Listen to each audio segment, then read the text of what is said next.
right, today we're out on Long Island at All Sports in Melville. I'm Harlan for Soul Free, your home for sneaker and street culture.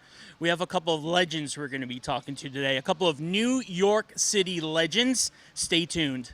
All right, so a few weeks ago, we filmed at that other stadium in the Bronx, which was a beautiful experience, but we know where my heart lies. It lies in Flushing. And we've got one of the New York Mets greats here. We've got Mr. Art Shamsky. My friend, how are you? It's good to be here. Yeah, Right. My heart was at Shea Stadium, not so much Citi Field, but when they tore down that ballpark, part of my youth was taken away. But the new ballpark is beautiful, and it's the way of the world right now. But I've got great memories, as you probably do, or Absolutely. if you were around or weren't Absolutely. around, you know about that team and how important it was to the city of New York. And 53 years later, we're still talking about 1969. Yeah, I mean, I still call it Shea. Like, I don't, the Citi Field thing, it's Shea. It will always be Shea. Now, we talk on this show a lot. We talk about 1986. It was such a pivotal year for me as far as the Mets, as far as music with, LL Cool J and Run DMC, the Beastie Boys. New York City was going through this renaissance with Basquiat and Warhol and, John Gotti. It was just all the greats that I grew up with. But the original 1986 was 1969. I mean, probably one of the greatest comebacks in baseball history. You had the Knicks win a championship. You had the Giants win a championship. Talk to me about being a New York Met in October of 1969. Well, my first book, The Magnificent Seasons, was about that year. Mm-hmm. The Jets winning the Super Bowl, us winning the World Series, and the Knicks in May of '70 winning the NBA championship. What's interesting about that year is that a lot of people don't remember, none of us had ever won before. Right. And so that's really what made it interesting. And the other thing is that if you were around at that time, for some of the older people, it was a terrible time in the world at the time. Sure. With the war in Vietnam. Sure. City of New York was going under financially, socially, spiritually, morally, every way you could. And these three teams kind of made a difference and made people feel better about their lives. Yeah. And I think people remember that and pass that on from generation to generation. I meet kids today who weren't even around who know about that team, the 69 Mets, from their parents or their grandparents. And so whenever somebody says to me, don't you wish you were playing now? And I say, what are you, crazy? Of course. Money is unbelievable, but I always say two things. Being on that 69 Mets team makes your kind of name live on forever. Yeah. And I'm so happy for that. And I also played with and against some of the greatest players in the history of the game in the 60s and the 70s. So for me, I've got no complaints. It was a good ride, and I get to do things like tonight with my good friend Walt Clyde Frazier, right. Part of that trifecta that we're talking about. And we were good friends. We go back all the way to the beginning. And so for me to share those moments with him and all the guys on the Jets who are still around and the Knicks and, of course, my teammates who are still around with the Mets is very, very special. I don't know if you'll ever see a year like that where three teams who had never won before all win in the same year or in the same time span. And for me to be part of that, I'm able to talk to wonderful fans like yourself and be on programs like this. So for me, it's a great opportunity to reminisce about that. No, I love it. And, you brought up something very, very important, what New York was going through, what the country was going through.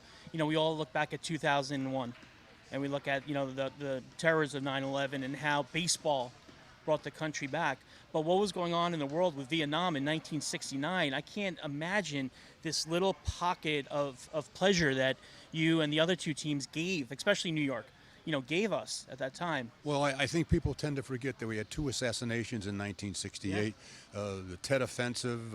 The only good news in 1969 was the walk on the moon. There was no good news. My first book, we talked about Magnificent Seasons. I tried to find timeline events to show what was going on to all these three teams winning, and there was no good news at all except the walk on the moon. Yep. And so all of us who were around remember those dark days, those dreary days where people were so disenchanted with life and living in this country and living in this city. And we're in a world that's upside down now. There's no doubt about it. But back then, if you were around, you know what I'm talking about. And so these three teams made people feel better about their lives. And I think for me on a personal level, when I meet people who tell me to just say thanks. Yeah. Thanks for doing that for me. Thanks for making my life a little better, especially Vietnam veterans who come up to me and say, I was in the worst place in the world and you made my life a little bit better for a few minutes. Yep. I tell myself, what's better than that? If you can make somebody feel better about their life for what you're doing, then That's a that gift. to me it's a gift, That's a gift. and I'm for me to be part of that and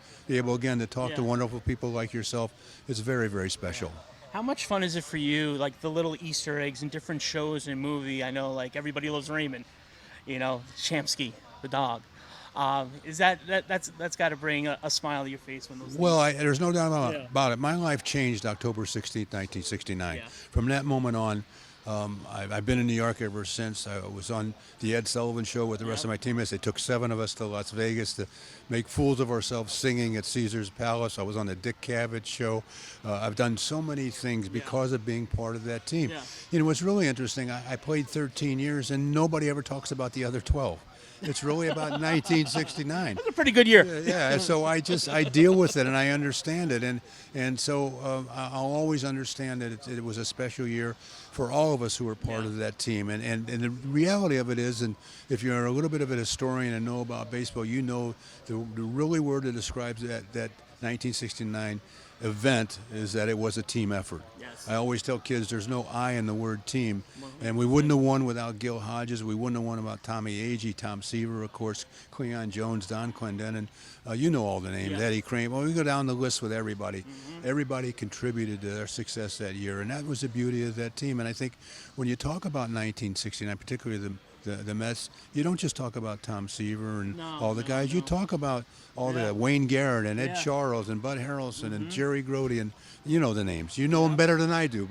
But the reality of it is, for me to be part of that group of people that's cherished in people's minds. And some of the stories, of course, have been embellished over the years. But listen, 53 years later, we're still talking about 1969 as if it happened yesterday.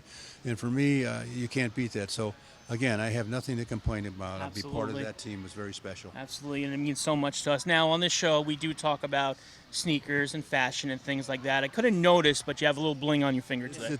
It's very special in a sense because they didn't make them for everybody back then. Yeah. I guess the players, the coaches, some of the front office staff, general managers have got them, but it's not like today where everybody in the organization gets one. So not to take that away from anybody, No, but you should have to be on the field to have a World Series ring. Maybe you get a certificate, a plaque.